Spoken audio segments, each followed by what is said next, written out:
क्या पाकिस्तान में transgender act 2018 के मुताबिक होमोसेक्सुअलिटी की लीगल इजाज़त मिल चुकी है? क्या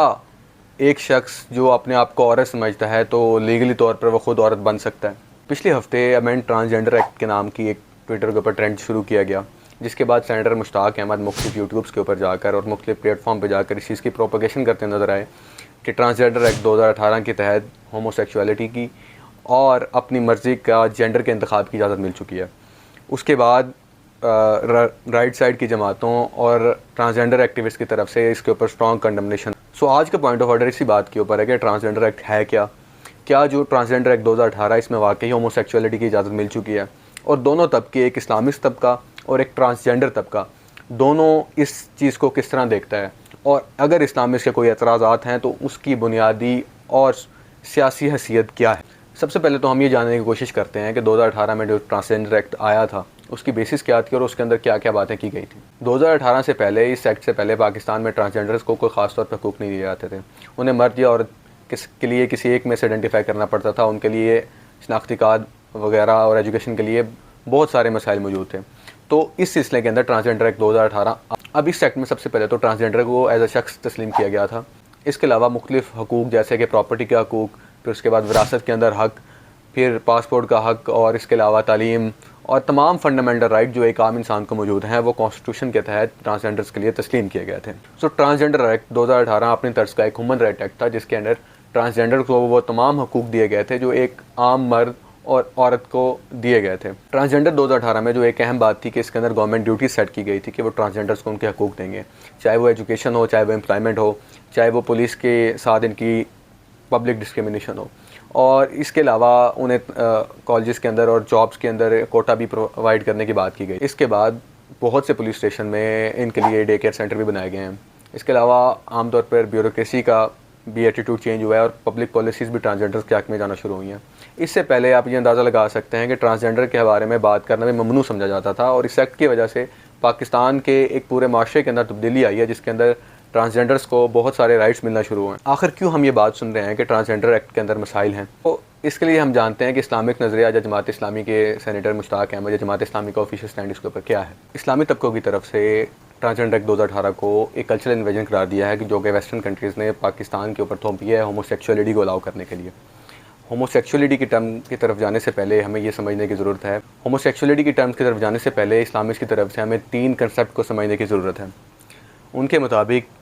ट्रांसजेंडर्स की 3 कैटेगरीज़ हैं। पहली कैटेगरी है इंटरसेक्स की। इंटरसेक्स से मुराद वो लोग होते हैं जो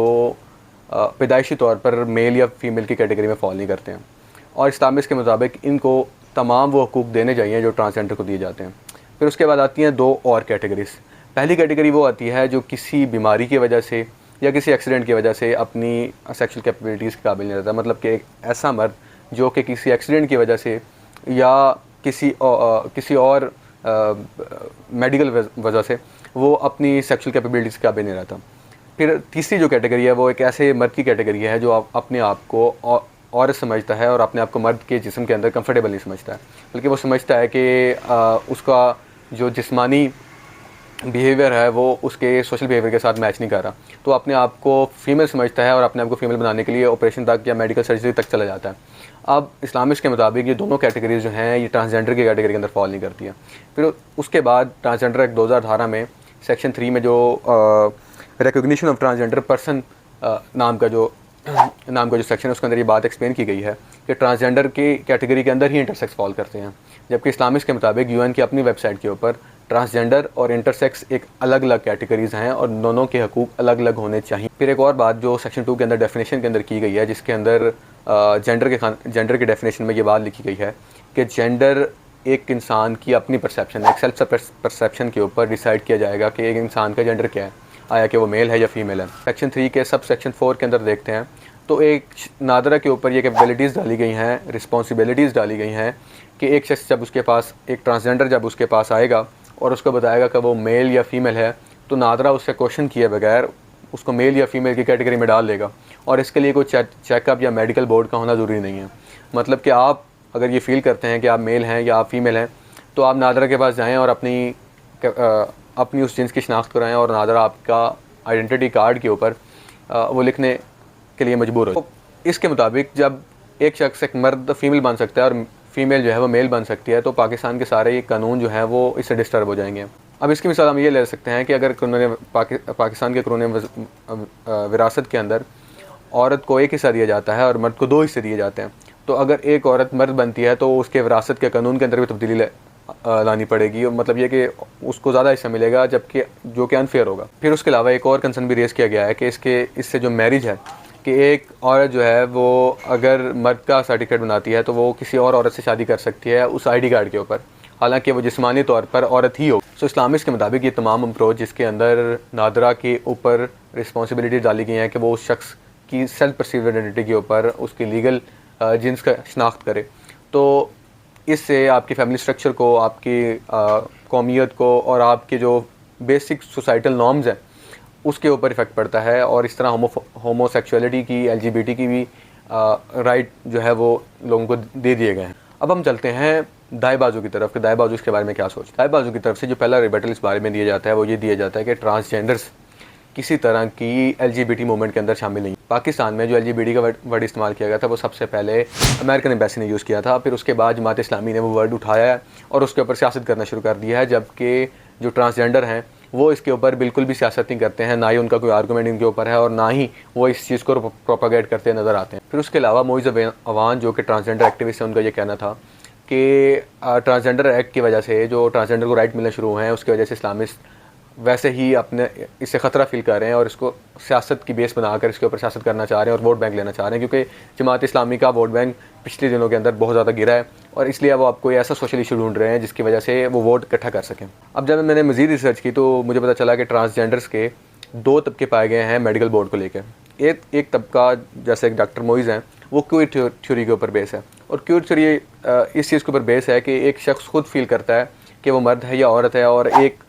शख्स को किसी मर्द या औरत की 2 कैटेगरीज़ के अंदर डालना भी अनजस्टिफाई होगा। मतलब एक शख्स अपने ऊपर है और अपनी सेल्फ परसेप्शन के ऊपर है कि वो अपने अंदर क्या फ़ील करता है कि वो मर्द है या औरत है या इन बिटवीन है, तो वो अपनी सेल्फ परसेप्शन के ऊपर उसका आइडेंटिफाई करे। अब जो दूसरा ग्रुप है इसके अंदर वो ये बात आइडेंटिफाई करता है कि कॉन्स्टिट्यूशन के अंदर ये बात लिखी गई है कि हर शख्स को उसकी इंटेग्रिटी की हिफाजत की जाएगी, तो आप ट्रांसजेंडर के लिए मेडिकल बोर्ड बनाकर उनकी इंटेग्रिटी को चैलेंज करना है, क्योंकि मेडिकल बोर्ड अगर बनाना है तो फिर मर्द के लिए भी बनाया जाए और औरत के लिए भी बनाया जाए। सिर्फ ट्रांसजेंडर्स के लिए इस मेडिकल बोर्ड का बनाना उस इंसान की इंटेग्रिटी के अगेंस्ट है।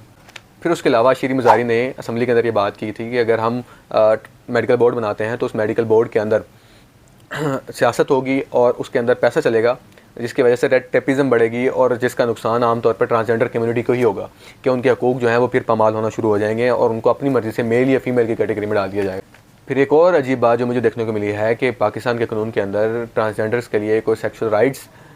यानी कि मैरिज का कंसेप्ट नहीं पाया गया। पाकिस्तान के अंदर कोई ऐसा कानून नहीं है जो ट्रांसजेंडर्स के लिए मैरिज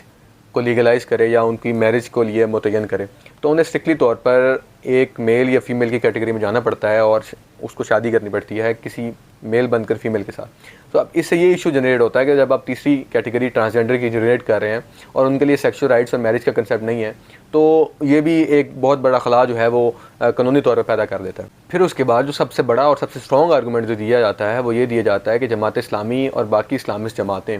वो ट्रांसफोबिया का शिकार हैं। इनके कारकुन ओपनली तौर पर पेशावर और बाकी अजला के अंदर ये प्रमोट करते हैं कि जो ट्रांसजेंडर्स हैं वो काफिर हैं, ये फॉरेन फंडेड हैं, ये इवन ये कि इंसान भी नहीं है। तो इनके खिलाफ जो वायलेंस देखने को मिलती है उनमें ज़्यादातर इस्लामिस्ट ही हैं। सो इससे जो राइटिस्ट हैं जो ट्रांसजेंडर्स हैं वो एक ख़ास गैप फील करते हैं जमात इस्लामी से, और ये समझते हैं कि जमात इस्लामी या बाकी इस्लामी जो हैं जो इस चीज़ को प्रमोट कर रहे हैं वो अगेन उनके खिलाफ साजिश कर रहे हैं और वो चाहते हैं कि ट्रांसजेंडर एक्ट 2018 सिरे से हटा देना चाहिए और इनको कोई हकूक़ जिस तरह पहले पाकिस्तान के अंदर चलता आ रहा था वैसे ही चलता रहना। अब इस्लामिस्ट का एक और कंसेप्ट भी है कि ट्रांसजेंडर्स के अंदर कुछ लोग करीब तरीन मेल होंगे और कुछ लोग करीब तरीन फ़ीमेल होंगे। तो जो करीब तरीन फ़ीमेल होंगे उन्हें फ़ीमेल की कैटेगरी में डाला जाए और जो करीब तरीन मेल होंगे उनको मेल की कैटेगरी में डाला जाए। यहाँ पे ट्रांसजेंडर का सबसे बड़ा एतराज़ ये आता है कि एक मेडिकल बोर्ड कैसे डिसाइड कर सकता है कि एक आदमी जो है वो सेक्शुअल कैपेबिलिटीज़ के हिसाब से और सेक्शुअल टेंट के हिसाब से वो करीब तरीन मेल है या करीब तरीन फ़ीमेल है। सो इससे एक बड़ा गैप पैदा होता है दोनों ग्रुप्स के दरमियान, जिससे ओवरऑल नुकसान ट्रांसजेंडर्स को ही होता है। उसके अलावा राइटिस्ट या ट्रांसजेंडर एक्टिविस्ट का एक और एतराज़ भी सामने आता है कि जमात इस्लामी और बाकी जितनी भी इस्लामिक जमातें इस वक्त मौजूद हैं उनमें से कोई एक भी जमात ट्रांसजेंडर को कि कत्ल को ओपनली तौर पर कंडेम करती नज़र नहीं आती हैं, बल्कि ढके छुपे अल्फाज में कह देती हैं कि जनाब हम जिस तरह मुश्ताक अहमद साहब ने कहा था कि हम इनके लिए जो है वो स्टेट ऑफ आर्ट इंस्टीट्यूशन बनाएंगे, जबकि ऐसा कोई इंस्टीट्यूशन में नज़र नहीं आता है। और अल-खिदमत जैसी ऑर्गेनाइजेशन अगर चाहे तो हर ज़िले के अंदर भी ये बना सकती है, कम से कम एक इनिशिएटिव तो ले सकती है। तो ये वादे सिर्फ अपने आप को सोसाइटी में एक चैलेंज करने के लिए है कि भाई हम ट्रांसजेंडर के लिए जो है वो हक उठाते हैं। चलिए एक लम्हे के लिए हम दोनों तबकों को उठा कर साइड में रख देते हैं और एक सोसाइटी की नज़रिए से देखते हैं कि एक सोसाइटी या मेरे जैसा एक इंसान मुझको कैसे देख। अब मेरे लिए तो दोनों तरफ से इश्यूज़ हैं। जो इस्लामिस्ट हैं उनकी प्रमोशन के अंदर भी काफ़ी इश्यूज़ हैं, और जो लेफ्टिस्ट हैं या जो ट्रांसजेंडर्स हैं वो भी कुछ जगह पे आकर हमारे कल्चर नॉर्म्स के अंदर तब्दीली करना चाह रहे हैं, जो कि एक इंतहाई गलत स्टेप है। सबसे पहले तो ये है कि ट्रांसजेंडर एक्ट के अंदर जो बाकी सारी बातें हैं जिनके अंदर राइट्स दिए गए हैं वो तमाम के तमाम एक अच्छा स्टेप है, और ट्रांसजेंडर को वो तमाम हक मिलने चाहिए जो एक आम इंसान को मिलते हैं। अब इसके अलावा जमात इस्लामी का जो स्टैंड है और जितनी भी इस्लामिस्ट ऑर्गेनाइजेशन हैं जो उन्हें बार बार काफिर कहती हैं, उन्होंने होमोसेक्सुअलिटी के साथ रेफ़र करती हैं, ये लेबलिंग भी ख़त्म होनी चाहिए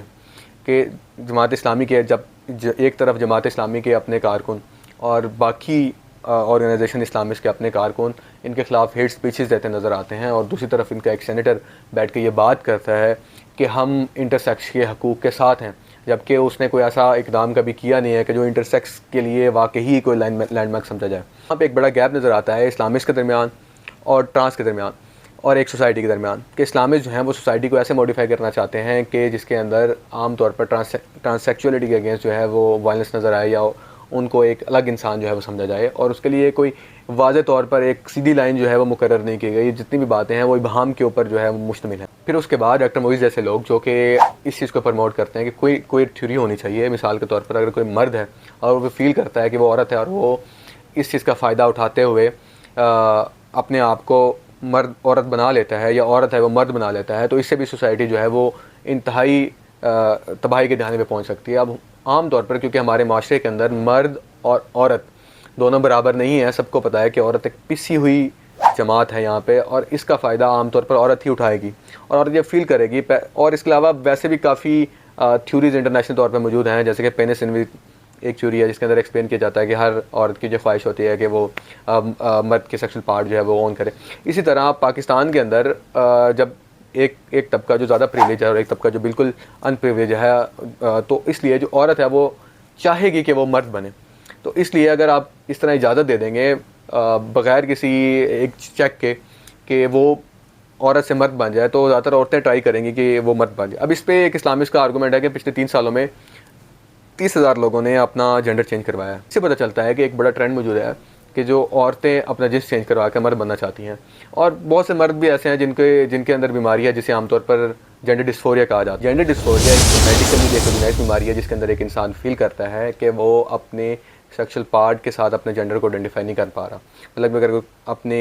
मर्दाना सेक्सुअल पार्ट के साथ वो मर्दाना फीलिंग को आइडेंटिफाई नहीं कर पा रहा और अपने आप को एज अ फीमेल फील करता है। और ये एक साइकोलॉजिकल बीमारी है जो कि आमतौर पर पाकिस्तान के अंदर भी काफ़ी ज़्यादा है। अब इसके चलते हुए अगर कोई ऐसा लॉ हम ले आते हैं कि जो जेंडर डिस्फोरिया को इस आइडेंटिफाई करने के बजाय उसको फैसिलिटेट करता है और औरत को मर्द या मर्द को औरत बनाने के लिए लीगल राह हमवार करता है, तो इससे भी हमारे माशरे के अंदर इशू आ जाएंगे और हमारा जो बेसिक फैमिली स्ट्रक्चर है जिसके ऊपर हमारी सारी सोसाइटी खड़ी है, तो वो भी इसके ऊपर डैमेज हो सकती है। तो लेकिन यहाँ पे मेडिकल बोर्ड के साथ जो सारे तहफ़्फ़ुज़ात हैं वो भी हल होने चाहिए। अब वो पार्लियामेंट डिसाइड करेगी और हमारी सोसाइटी डिसाइड करेगी कि आया कि मेडिकल बोर्ड होनी चाहिए, या मेडिकल बोर्ड होने के साथ जो है वो ट्रांसजेंडर के साथ क्या हालात जो है वो या क्या बर्ताव जो है वो लीगली तौर पर और बोर्ड के चलते हुए किया जाएगा। तो ये भी एक बहुत बड़ा सवाल है जो हुकूमत जिसका जवाब देने से अभी तक नाकासर है, और इस्लामिस्ट भी इसका जवाब देते वक्त चुप हो जाते हैं। तो आखिर में तो मैं यही कहना चाहूँगा कि जो ट्रांसजेंडर हैं, जो कि आज डॉक्टर्स भी हैं, टीचर्स भी हैं, और इसके अलावा आपको हर फील्ड के अंदर नजर आना शुरू हुए हैं, ये हमारी सोसाइटी की बदलती सोच का ही नतीजा है और हमारी ऐसी ट्रांसजेंडर एक्ट 2018 की लेजिस्लेशन जैसी ही कानून साजी का नतीजा है। तो इस अमल को रुकना नहीं चाहिए। ट्रांसजेंडर्स को उनके तमाम हकूक़ जो हैं वो मिलने चाहिए, लेकिन खुदारा जो एक इस्लामिस्ट के लबादे के अंदर जो कुछ लोग मौजूद हैं और एक ऐसे लोग मौजूद हैं जो ब्राइट का डंडा लेके आते हैं और वेस्टर्न वैल्यूज़ को हमारे ऊपर इम्पोज करना चाहते हैं, तो उन दोनों के चक्कर में कहीं ट्रांसजेंडर को ना हम उसके हकूक़ से पमाल कर दें। हमें हर हाल में ट्रांसजेंडर हकूक़ को सामने रखना चाहिए और उनके आर्गूमेंट लेने चाहिए, बजाय इसके कि हम एक ऐसे तबके से आर्गूमेंट ले रहे हैं जो पैट्रियार्की ओरिएंटेड है और एक ऐसे तबके से आर्गूमेंट ले रहे हैं कि जिसका एजेंडा ही वेस्टर्न है या जो बातें ही वो परसीव करता है जो पोस्ट मॉडर्निज्म की तरफ लेके जाती हैं। और पोस्ट मॉडर्निज्म की वजह से अगर हमारी सोसाइटी के अंदर क्योस आता है या हमारी फैमिली स्ट्रक्चर जो है वो तबाह होने की तरफ चली जाती है, तो ये भी एक बहुत बड़ा इशू है